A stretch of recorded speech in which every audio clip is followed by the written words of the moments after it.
नमस्कार मित्रों, मैं वंदना चौधरी आप सभी का स्वागत करती हूँ अपने चैनल पर। आज हम पढ़ेंगे सीबीएसई क्लास 11th के अंतरा भाग 1 के चैप्टर नंबर 17 नागार्जुन की कविता बादल को घिरते देखा है। अब इस कविता को शुरू करने से पहले मैं थोड़ा नागार्जुन कवि के बारे में थोड़ा सा आपको बता देती हूँ, जो कि कुछ तो आपकी बुक में ही है, आप उसको पढ़ लीजिएगा, और जो कुछ डिटेल्स जो तो छोटी मोटी डिटेल्स जो इसमें नहीं है वो मैं आपको बता देती हूँ। नागार्जुन जो कवि थे वो प्रगतिवादी युग के कवि थे, और इनका जो जन्म था वो हुआ था 30 जून 1911 ईस्वी में तैरानी गांव के मधुबनी जिला में, जो कि बिहार में है इस समय, जो बिहार में ही है। और इनके जो पिता थे वो थे गोकुल मिश्र, और इनकी जो पत्नी थी वो थी अपराजिता देवी। नागार्जुन कवि का जो वास्तविक नाम था वो था वैद्यनाथ मिश्र। अब नागार्जुन उनका नाम क्यों पड़ा, वो ये है कि 1936 ईस्वी में इन्होंने हिंदू धर्म से बौद्ध धर्म को अपना लिया था, और जब बौद्ध धर्म इन्होंने अपनाया तो इन्होंने अपना नाम नागार्जुन वैद्यनाथ मिश्र से हटाकर नागार्जुन रख लिया। अब जब इन्होंने अपनी काव्य रचनाएं जो की हैं उनमें इनकी जो भाषा है, उन्होंने हिंदी भाषा में भी काव्य रचना की है, मैथिली में भी की है और बांग्ला में भी की है।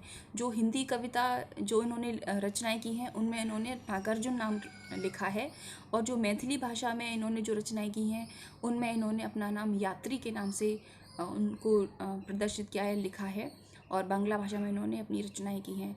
तो इनकी जो मृत्यु हुई थी वो हुई थी 5 नवंबर 1998 ईस्वी में दरभंगा जो ज़िला है बिहार का, वहाँ पर उनकी मृत्यु हुई।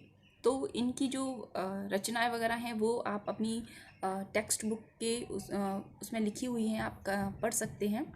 और मैं मेन इनके उस पर आती हूँ, पोइम पर आती हूँ। तो इनकी जो पोइम है बादल को घिरते देखा है, बहुत ही सुंदर पोइम है, जिसमें उन्होंने बादल की तरह कई मौसम में जो बादल होते हैं, वर्षा ऋतु हो चाहे वो शीत ऋतु हो, और अलग अलग जगहों पर उन्होंने बादल की महिमा का गुणगान किया है। तो हम कविता में उस चीज़ को देखेंगे कि उन्होंने कितना सुंदर वर्णन किया है। इनके जो शब्दों का जो चयन होता है वो बहुत ज़्यादा क्लिष्ट होता है, और लेकिन अगर आप उस चीज़ को अर्थ की दृष्टि से देखें तो आपको बिल्कुल सिंपल तरीके से लगेगा कि इन्होंने बहुत ही सिंपल बात कही है। बस शब्दों का जो चयन है वो बहुत ज़्यादा साहित्यिक होता है, और एक अच्छे कवि की यही पहचान है कि उसकी कविताओं में साहित्यिक जो शब्द होते हैं उनको ज़रूर उनको रखना चाहिए, और ये मेरे फेवरेट कवि हैं। तो मैं कविता को शुरू करती हूँ। तो अर्थ से संबंधित कोई भी अगर परेशानियाँ हैं तो आप मुझे कमेंट बॉक्स में लिख सकते हैं, और मैं यहाँ पर कविता शुरू करती हूँ। बादल को घिरते देखा है, अमल धवल गिर के शिखरों पर बादल को घिरते देखा है, छोटे छोटे मोती जैसे उसके शीतल तुहिन कणों को मान सरोवर के उन स्वर्णिम कमलों पर गिरते देखा है, बादल को घिरते देखा है। ये जो पद्य खंड है इसमें कवि ने जो पहाड़ हैं, पर्वत हैं, उनके ऊपर जो बादल घिर जाते हैं उस चीज़ को यहाँ पर प्रकट किया है। तो यहाँ पर मीनिंग भी आप नोट करते जाइएगा सीधे सीधे। अमल माने होता है निर्मल, और धवल माने होता है सफ़ेद, गिर माने होता है पहाड़, और शिखर माने होती है चोटी। तो कवि कह रहे हैं कि अमल धवल गिर के शिखरों पर बादल को घिरते देखा है, कि मैंने निर्मल स्वच्छ सफ़ेद पहाड़ जो जिनकी चोटी हैं उनके ऊपर भी मैंने बादलों को घिरते हुए देखा है। अब बादलों को घिरते हुए देखा है ये तो जनरल बात है कि होते ही हैं, लेकिन कवि ने उस सुंदरता को व्यक्त किया है कि गिर कैसा है, गिर है निर्मल है, सफ़ेद है, क्योंकि बर्फ़ से ढका हुआ है, और उसके जो शिखर हैं उसके ऊपर बादल को उसने गिरते हुए देखा है, छोटे छोटे मोती जैसे उसके शीतल तुहिन कणों को। किसके शीतल तुहिन कणों को? बादल के। अब यहाँ पर इसका मतलब ये है कि छोटे छोटे मोती जैसे उसके शीतल तुहिन कणों को मान सरोवर के उन स्वर्णिम कमलों पर गिरते देखा है। कवि यहाँ पर कह रहे हैं कि बादलों से जब जब ठंड, जहाँ ज़्यादा ठंड होती है बर्फ़ के इलाके में, तो बादलों में से क्या गिरती है, जो पानी की जो बूंदें होती हैं, क्योंकि नॉर्मल समतल समतल इलाकों में जब बारिश होती है तो वो पानी के रूप में गिरती है, लेकिन बर्फ़ जहाँ पर होती है, पहाड़ी इलाकों पर जहाँ बारिश होती है, तो जो बारिश की बूंदें होती हैं वो बर्फ़ के रूप में गिरती हैं। तो यहाँ पर छोटे छोटे मोती जैसे का अर्थ है, छोटी छोटी जो बर्फ़ है वो गिर रही है धीरे धीरे, हल्की हल्की शुरुआती जो बर्फ़ होती है वो उन्होंने यहाँ पर उस चीज़ का वर्णन किया है कि छोटे छोटे मोती जैसे उसके शीतल तुहिन कणों को, तुहिन तुहिन कण मतलब जो बर्फ़ के छोटे छोटे शीतल, शीतल का मतलब ठंडे ठंडे ठंडी जो बर्फ़ की जो छोटे छोटे कण होते हैं उनको गिरते हुए देखा है। कहाँ पर? मान सरोवर के उन स्वर्णिम, मान सरोवर जो झील है उसके स्वर्णिम कमल, स्वर्णिम कमल सोने जैसे कमल का मतलब बहुत ही कमलों, जो कमल हैं उनकी सुंदरता को यहाँ पर प्रदर्शित किया है स्वर्णिम कमल के रूप में। स्वर्ण के कमल के रूप में यहाँ पर उन मानसरोवर झील में जो कमल पाए जाते हैं उनको यहाँ पर स्वर्णिम कमल कहा गया है। उन जो बर्फ़ की जो छोटी छोटी जो बूंदें जो गिर रही हैं, जो बर्फ़ गिर रही है वो कहाँ पर गिर रही है? मानसरोवर के स्वर्णिम माने सुंदर सोने जैसे कमल के ऊपर मैंने उनको गिरते हुए देखा है। कहने का भाव यही है, कवि कह रहे हैं कि मैंने बादलों को घिरते हुए देखा है। कहाँ पर? जो सुंदर सफ़ेद जो पहाड़ होते हैं उनमें, और बादलों की जो बूंदें हैं वो बर्फ़ के रूप में छोटे छोटे रूप में जब गिर रही हैं, मानसरोवर कमल के ऊपर गिर रही है, वो सुंदर दृश्य यहाँ पर कवि ने इन पहले पद में यहाँ पर प्रदर्शित किया है। अब इसकी जो छोटी छोटी काव्यगत सौंदर्य जो है इनमें यह है कि भाषा जो है वो साधारण है, हिंदी भाषा है, और इसके जो इसमें अलंकार है वो यहाँ पर आप छोटे छोटे, ये इसमें छ है, और ज़्यादा इसमें अलंकार अनुप्रास अलंकार ही आप इसको चीज़ को देखिए। और इसकी जो गुण है वो प्रसाद है, और इसमें जो रस है वो शांत रस है। तो कवि ने यहाँ पर ज़्यादा इन्हीं चीज़ों को नोटिस लिखा है।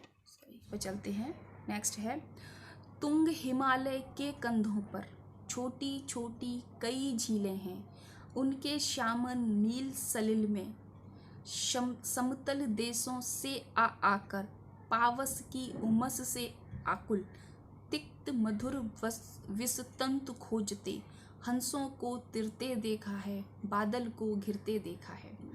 अब इस पद में संदर्भ एक ही जैसा रहेगा, लेकिन प्रसंग में ये हो जाएगा कि इस पद में कवि ने हिमालय की जो झीलें हैं उनके ऊपर जो बादल घिर रहे हैं उस चीज़ का यहाँ पर वर्णन किया है। संदर्भ का जो प्रसंग का है वो यहाँ पर आपको डिस्प्ले में दिख जाएगा, आप उस चीज़ को नोट कर सकते हैं। तो इसका जो अर्थ है वो ये है, तुंग हिमालय के कंधों पर। तुंग का अर्थ होता है ऊंचे, ऊंचा। जो हिमालय है, तुंग हिमालय के कंधों पर। अब कंधे हिमालय के का मतलब है कि हिमालय का जो शिखर है उसके नीचे की जो ऊंचाई होती है वहाँ पर छोटी बड़ी कई झीलें हैं। वहाँ पर हिमालय के नीचे वाले, थोड़े से नीचे वाले पोर्शन में छोटी बड़ी कई झीलें हैं। उनके श्यामल नील सलिल में, उनके, अब झीलों के श्यामल का मतलब होता है थोड़ा सा काला रंग, और नील का मतलब होता है नीला रंग। सलिल माने यहाँ पर पानी से है, तो उनके थोड़ा सा काले रंग का सा, कुछ नीले रंग का सा जो वहाँ पर उन झीलों का पानी है उसमें समतल देशों से आकर, अब जहाँ पर जो पक्षी होते हैं, जो हंस होते हैं, वो दूसरे देशों से आकर वहाँ हिमालय की जो छोटी मोटी जो झीलें होती हैं वहाँ पर आते हैं। क्यों आते हैं? पावस की उमस से आकुल। अब बारिश हो जाती है, पावस माने होता है बारिश, तो बारिश जब हो जाती है, पहली बारिश होती है तो उसके बाद उमस उमस पड़ने लग जाती है, तो उस उमस से आकुल होकर, आकुल मतलब व्याकुल होकर, तिक्त मधुर तिक्त मधुर वस तंतु खोजते।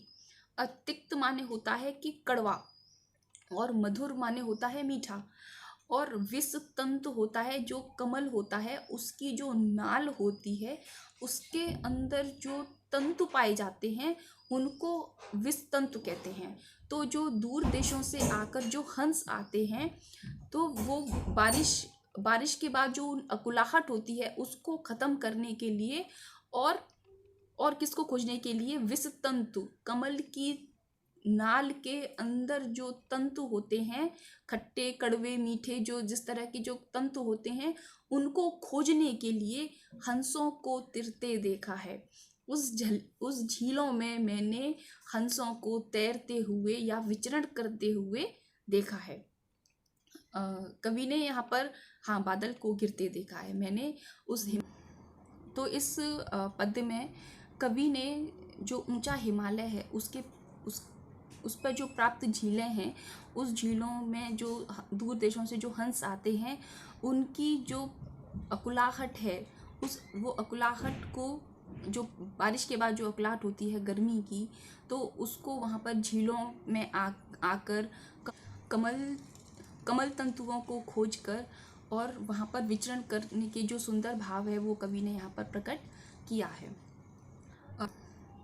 नेक्स्ट है, वसंत ऋतु का सुप्रभात था, मंद मंद था अनिल बह रहा, बाला रुण की मृदु किरणें थी, अलग बलग स्वर्णिम शिखर थे, एक दूसरे से विरहित हो, अलग अलग रहकर ही जिनको सारी रात बितानी होती, निशा काल से चिर अभिशापित, बेबस उस चकवा चकवी का बंद हुआ क्रंदन फिर उनमें, उस महान सरोवर के तीरे शैवालों की हरी दरी पर प्रणय कलह छिड़ते देखा है, बादल को घिरते देखा है। इस पद्य में कवि ने वसंत ऋतु का वर्णन किया है, और इसके बाद जो वहाँ पर जो चकवा और चकवी हैं, अभिशापित अभी जो चकवा चकवी के बारे में ये किंवदंती है कि जो चकवा और चकवी हैं वो दिन में तो एक साथ रहते हैं, लेकिन रात में उनको अलग अलग रहना पड़ता है। तो यहाँ पर उसी भाव को यहाँ पर कवि ने प्रदर्शित किया है, और उस चीज़ को आप समझने की कोशिश कीजिए कि ऋतु वसंत था, सुप्रभात था, कि वसंत ऋतु का जो सुबह थी, सुप्रभात मतलब सुबह का ही समय था, मंद मंद था अनिल बह रहा, मंद मंद माने धीरे धीरे, अनिल का मतलब हवा। वसंत ऋतु की एक सुबह थी, सुंदर सुबह थी, उसमें ठंडी ठंडी धीरे धीरे हवा चल रही थी, बाला रुण की मृदु किरणें थी, बाला रुण माने जैसे कि सुबह सुबह की जो किरणें आती हैं जो बहुत ज़्यादा कोमल होती हैं, कोमल का मतलब यहाँ पर बालक से लिया गया है। अब जैसे शुरुआत की जो सूरज की जो धूप होती है वो बहुत ही सॉफ्ट होती है, हल्की होती है, और बाद में जाके वो बहुत ज़्यादा तेज़ हो जाती है। तो बालारूढ़ का मतलब यहाँ पर बालक की तरह, मतलब कोमल बालारूढ़ की मृदु किरणें थी, बालक के समान की जो सुंदर और हल्की जो किरणें थीं, अलग बलग स्वर्णिम शिखर थे अलग बलग स्वर्णिम शिखर थे। अब अगल और बगल मतलब दोनों तरफ स्वर्णिम शिखर थे, पर्वत के जो शिखर थे वो एक पर्वत इधर था एक पर्वत इधर था, ऐसे एक दूसरे से विरहित हो। अब चकवा और चकवी के बारे में यहाँ पर बताया गया है कि वो एक दूसरे से क्या थे, विरहित थे, विरह थे, अलग थे, इसीलिए वो विरह में व्याकुल थे, एक दूसरे से अलग अलग रहकर ही जिनको सारी रात बितानी होती। उनको अभिशाप यही था कि उनको रात में आप अलग हो जाओगे लेकिन दिन में आप एक साथ रहोगे। तो ये चकवा चकवी का अभी तक ऐसा ही माना जाता है कि वो रात में अलग हो जाते हैं। तो यहाँ पर सिर्फ वही बात कही गई है कि रात में जब वो अलग हो गए तो जब सुबह हुई बसंत की तो उनका जो विरह था वो पूरी रात का जो उनका विरह था वो बहुत ज़्यादा आकुल थे एक दूसरे से मिलने के लिए। सारी रात बितानी होती निशा काल से चिर अभिशापित। निशा काल मतलब रात्रि, रात्रि काल से चिर अभिशापित, उनको बहुत पहले से अभिशापित मतलब अभिशाप दिया गया था कि आप रात में एक दूसरे के साथ नहीं रह सकते। बेबस उस चकवा चकवी का बंद हुआ क्रंदन, क्योंकि अभिशापित थे इसलिए तो वो बेबस थे, वो मिल चाहकर भी मिल नहीं सकते थे। अब सुबह हो गई, बसंत ऋतु की सुबह हो गई, ठंडी ठंडी हवा चल रही है, तो क्या हुआ, बंद हुआ क्रंदन। अब उनका जो रोना था, जो एक दूसरे से बिछड़कर रो रहे थे, विरहित हो रहे थे, तो बंद हुआ क्रंदन, उनका जो क्रंदन रोना था वो बंद हुआ। फिर उनमें उस महान सरोवर के तीरे, फिर उन्होंने क्या किया, वहां पर जो सरोवर था, जो सरोवर था, उस सरोवर के, सरोवर माने तालाब, उस तालाब के तीरे माने किनारे पर, शैवालों की हरी दरी पर। अब जहाँ पर पानी इकट्ठा होता है वहाँ पर शैवाल होते हैं। शैवाल एक तरह की एक घास की प्रजाति होती है जो कि हरी हरी होती है और छूने में बहुत ज़्यादा गुदगुदी सी होती है। तो यहाँ पर उसी को यहाँ पर बताया गया है कि उस महान सरोवर के किनारे पर शैवालों की हरी दरी पर, जहाँ पर बहुत सारे शैवाल थे और वहाँ पर ऐसा लग रहा था जैसे कि एक हरे रंग की कोई दरी बिछा दी हो, वहाँ पर प्रणय कलह छिड़ते देखा है। कवि कह रहे हैं कि मैंने उस चकवा चकवी जो कि एक दूसरे से एक रात के लिए दूर थे, उनकी प्रणय लीला को मैंने वहाँ पर करते हुए मैंने उस चीज को देखा है। बादल को घिरते देखा है, मैंने उस सुंदर जगह पर बसंत ऋतु में भी उस बादल को मैंने घिरते हुए देखा है। उम्मीद में आपको समझ में आ रहा होगा, क्योंकि मैं एक एक शब्द का बहुत ही संभल कर आपको इसका अर्थ बता रही हूँ। एक एक शब्द का ज़्यादातर जहाँ तक होता है उसका अर्थ बताने की कोशिश करती हूँ। तो नेक्स्ट है, दुर्गम बर्फानी घाटी में शत सहस्र फुट ऊंचाई पर अलख नाभ से उठने वाले निज के ही उन्मादक परिमल के पीछे धावित होकर तरल तरुण कस्तूरी मृग को अपने पर चिढ़ते देखा है, बादल को घिरते देखा है। अब यहाँ पर कवि ने जो दुर्गम पहाड़ होते हैं, जो बर्फीली घाटियां होती हैं, वहां पर जो शस्त्र शस्त्र मतलब सैकड़ों फुट की ऊंचाई वाले, इस चीज को आप समझने की कोशिश कीजिए कि दुर्गम माने जहां पर जाने का जो रास्ता होता है वो बहुत ज्यादा कठिन हो, तो दुर्गम रास्ता, ठीक है। दुर्गम माने बहुत ज्यादा कठिन। बर्फानी घाटी, जो बर्फ से ढकी हुई घाटी, शत सहस्त्र फुट ऊंचाई पर, शत माने 100 और सहस्त्र माने सैकड़ों से ज्यादा, बहुत ज्यादा, तो शत सहस्त्र फुट ऊंचाई पर, मैंने सैकड़ों फुट की ऊंचाई पर दुर्गम बर्फीली घाटी की जो सैकड़ों फुट की ऊंचाई है जिसकी, वहां पर अलख नाभि से उठने वाले, अलख होती है जिस चीज को हम देख ना सकें, नाभि होती है आपकी नेवल, ठीक है, से उठने वाले। अब जो कस्तूरी मृग होता है उसकी नाभि से एक सुगंधित खुशबू, मतलब एक सुगंध निकलती है, जिससे वो सोचता है कि उधर से आ रही है, उधर से आ रही है। उस खुशबू को तलाशने के चक्कर में वो इधर से उधर भागता रहता है, लेकिन उसको ये नहीं पता होती है कि वो खुशबू उसके अंदर से ही आ रही है, क्योंकि वो जहाँ भी जाता है वहीं से उसको खुशबू आती है, तो वो ढूंढता रहता है। तो यहाँ पर उसी चीज का वर्णन किया है कवि ने कि अलख नाभि से उठने वाले। अलख नाभि मतलब जिस जगह को वो नहीं देख सकता, उस चीज को समझ नहीं सकता कि वो यहीं से खुशबू आ रही है।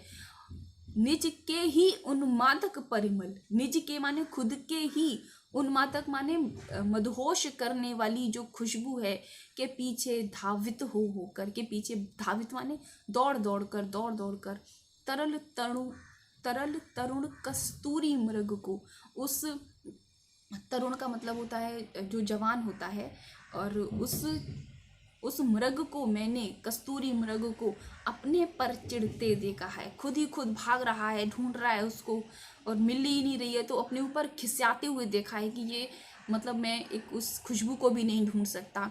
इस तरह के भाव को कवि कह रहे हैं कि मैंने उन दुर्गम घाटियों में भी इस तरह के मृग को, कस्तूरी मृग को ऐसे घूमते हुए देखा है। बादल को घिरते देखा है, मैंने दुर्गम घाटियों में भी उन बादल को घिरते हुए देखा है।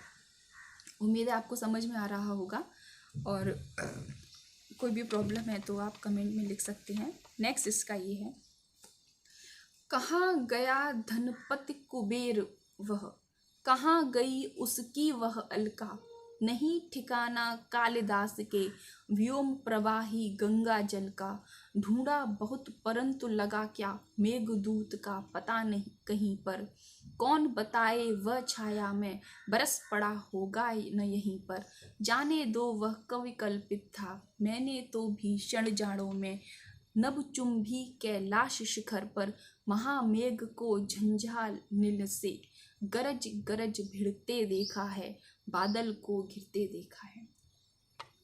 अब इस पद्य में जो कवि हैं वो कहाँ गया धनपति कुबेर, जो सुंदरता है उस सुंदर भाव को भी प्रकट किया है, और जो कुबेर हैं, क्योंकि बादल जब घिरते हैं तो एक अलग ही सुंदरता आ जाती है वातावरण में, तो वहाँ पर उस सुंदरता का जो उन्होंने तुलना की है वो कुबेर की अलका, अलका मतलब होती है नगरी, कुबेर की जो नगरी है, और कुबेर की नगरी है तो वो तो सुंदर होगी ही होगी। तो वहाँ पर ये कह रहे हैं कि मैंने पहाड़ों के बीच में जो सुंदरता है और वहाँ पर जो बादल घिरते हैं उस सुंदरता को और कुबेर की नगरी की सुंदरता को यहाँ पर कवि तुलना कर रहे हैं और बता रहे हैं कि कहाँ गया धनपति कुबेर वह, कि अब ये जो इतनी सुंदरता है प्रकृति की, इस सुंदरता को देखकर जो कुबेर है वो कहाँ चला गया है। क्योंकि कुबेर जो अपनी अलका नगरी पर गर्वित होते हैं कि मेरी अलका नगरी बहुत ज़्यादा सुंदर है, तो कवि कह रहे हैं कि इस सुंदरता को, हे कुबेर तुम इस सुंदरता को देखो कि जो प्रकृति की जो सुंदरता है धरती पर वो कितनी ज़्यादा सुंदर है। कहाँ गया धनपति कुबेर वह, कहाँ गई वह उसकी वह अलका, नहीं ठिकाना कालिदास के व्योम प्रवाही गंगा जल का। अब यहाँ पर अब कालिदास को ले लिया, पहले उन्होंने कुबेर की बात की कि कुबेर की जो नगरी है अलका, क्यों अलका से भी ज़्यादा खूबसूरत है जो धरती की जो प्राकृतिक सुंदरता है, जो पहाड़ों की जो सुंदरता है, कवि ने यहाँ पर उसको किया है। अब यहाँ पर कालिदास को ले रहे हैं, नहीं ठिकाना कालिदास के व्योम प्रवाही गंगा जल का, ढूंढा बहुत परंतु लगा क्या, मेघदूत का पता कहीं पर। अब तो यहाँ पे कवि जो है वो कालिदास की जो रचना है मेघदूत, मेघ का मतलब होता है मेघ माने बादल, और दूत का मतलब होता है जो दूत होते हैं, जो समाचार लेकर आते हैं, खबर लेकर आते हैं एक दूसरे की। तो कालिदास की रचना में जो यक्ष और यक्षिणी हैं वो एक दूसरे से दूर हैं। तो उन्होंने यही वर्णन किया है कि जो यक्ष थे वो यक्षिणी से मिल तो नहीं पाते थे क्योंकि उनको अभिशाप था, इसीलिए वो बादल को दूत बनाकर भेजते थे, बादल के साथ संदेश भेजते थे कि तुम यक्षिणी को ये संदेश दे देना कि मैं तुम्हारे बारे में क्या सोच रहा हूँ, कैसे है।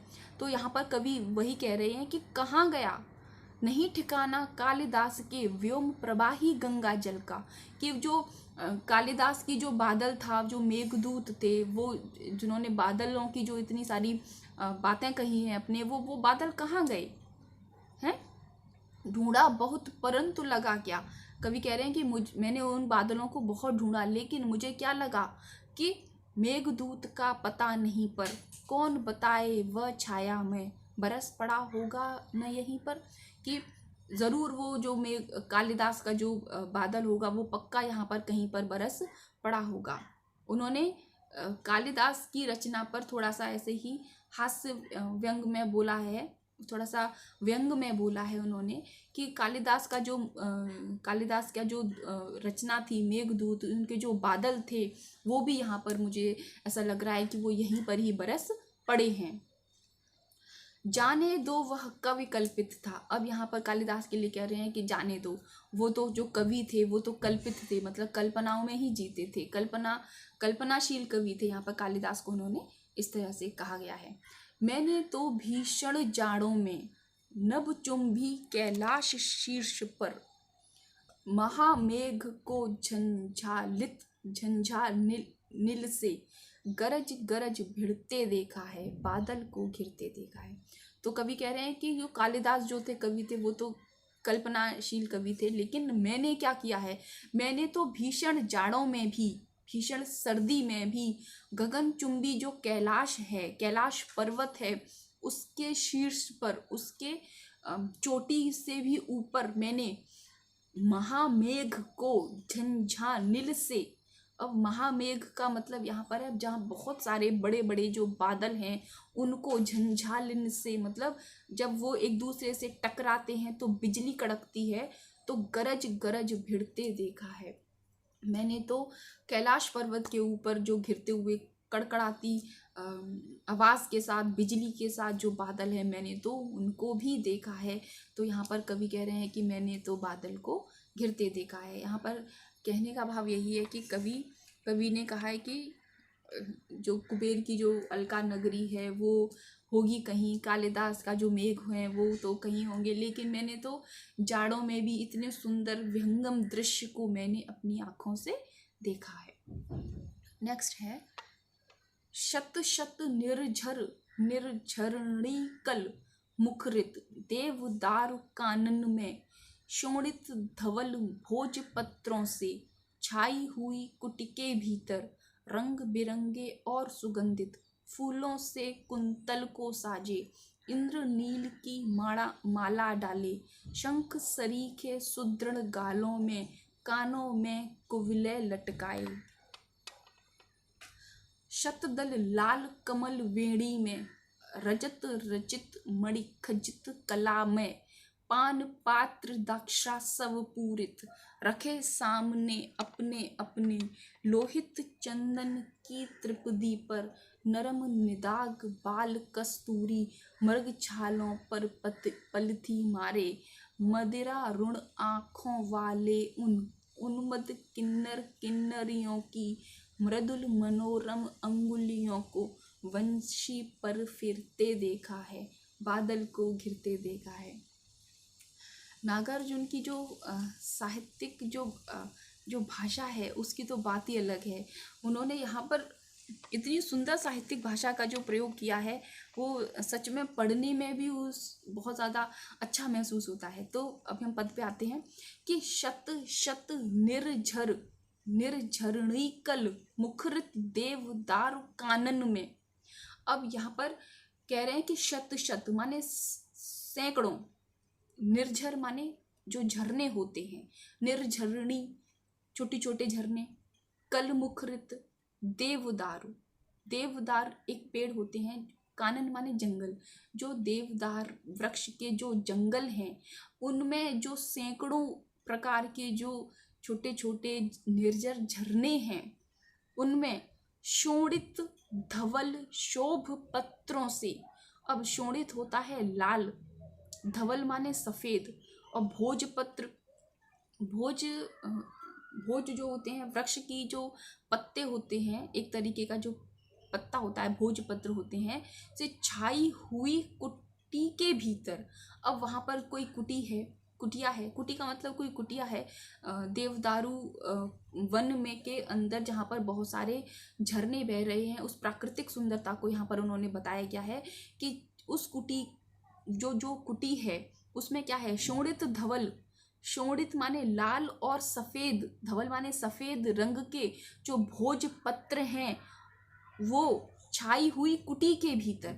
अब जो कुटी छाई हुई है उसके जो भीतर कुटिया है उस जंगल में, और उस जंगल के अंदर जो कुटिया है उसमें जो सफ़ेद और लाल रंग के जो भोजपत्र के जो पत्ते हैं, उस कुटिया के अंदर मैंने क्या देखा है, रंग बिरंगे और सुगंधित, रंग बिरंगे और सुगंधित। हाँ, यहाँ पर एक लाइन नोटिस कीजिए कि शोभित धवल भोजपत्रों से कि जो कुटी बनाई गई है, जो कुटिया का जो निर्माण होता है वो किससे होता है, लाल और सफ़ेद रंग के भोजपत्रों से छाई हुई कुटिया बनाई हुई है। उन्हीं सफ़ेद और लाल रंग के भोजपत्रों से जो कुटिया बनाई गई है, उस कुटी के अंदर रंग बिरंगे और सुगंधित, रंग तरह तरह के और खुशबूदार फूलों से कुंतल को साजे। अब कुंतल होते हैं बाल। अब कवि कह रहे हैं कि मैंने उस कुटिया के अंदर, जो कुटिया जो किससे बनी गई है, सफ़ेद और लाल रंग के भोजपत्रों से जो कुटिया बनी गई है, उसके अंदर मैंने क्या देखा है कि जो रंग बिरंगी जो खुशबू है, उनसे सुगंधित फूलों से कुंतल माने बालों को सजा रखा है, फूलों से सजा रखा है उन बालों को। किसने, इंद्रनील की माला डाली। इंद्रनील मतलब होता है नीलम, एक तरह का पत्थर होता है, उसकी जो माला गले में डाल रखी है। शंख सरीखे सुगढ़ गालों में, शंख सरीखे। अब शंख की जो शेप होती है वो बहुत ही ज़्यादा कठोर और वो होती है, एकदम कठोर होता है ना शंख, तो यहाँ पर उसी से कहा गया है कि जो शंख सरी के सुदृढ़ गालों में, उनके जो गाल हैं जो अंदर कुटी के अंदर हैं, अभी उसका आगे वर्णन करेंगे कवि कि कौन है। तो शंख सरी के उनके जो गाल हैं वो शंख के समान कठोर और शेप के हुए, मतलब ऐसे शेप के गाल हैं कि मतलब सुदृढ़ गाल हैं। कानों में कुवलय लटकाए। अब कुवलय का मतलब होता है कि जो कमल होता है, नीले रंग का कमल होता है, वो उन्होंने कानों में क्या लटका रखा है, कमल लटका रखे हैं। और गले में उन्होंने पहन रखे हैं ये नील, इंद्रनील की माला, मतलब नीले पत्थर, नीलम पत्थर की जो माला है वो उन्होंने पहन रखी है।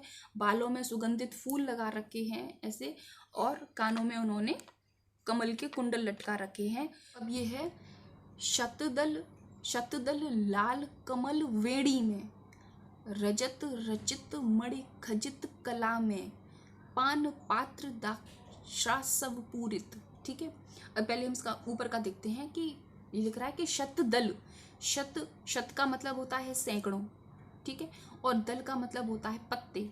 कमल वेणी, कमल सैकड़ों कमल के जो पत्ते हैं उनमें क्या रखा हुआ है, रजत रचित, चांदी से बना हुआ, रजत माने चांदी और रचित माने से बना हुआ, चांदी से बना हुआ, मणि खजित कला में, मणियों से सुसज्जित, मणियों से, मणि माने जो मानिक मणि होते हैं उनसे, खजित माने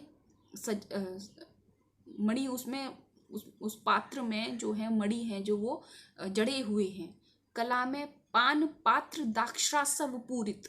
अब कौन सा पात्र है, दाक्षासव, पान पात्र, पान माने पीने का, पात्र माने बर्तन, दाक्षासव का मतलब है द्राक्ष, मतलब होता है अंगूर, अंगूर का आसव, आसव दाक्ष प्लस आसव, दाक्ष माने अंगूर का जो रस होता है उससे क्या बनती है, मदिरा। ठीक, अब यहाँ पर वो कह रहे हैं कि वो जब कुटी में अंदर वो गए, अंदर उन्होंने देखा कि आदमी इस तरह से वहाँ पर बैठे हुए हैं और वहाँ पर जो कमल के जो सैकड़ों पत्ते हैं उन पर क्या रखा हुआ है, चांदी से बने हुए मदिरा को पीने वाला पात्र।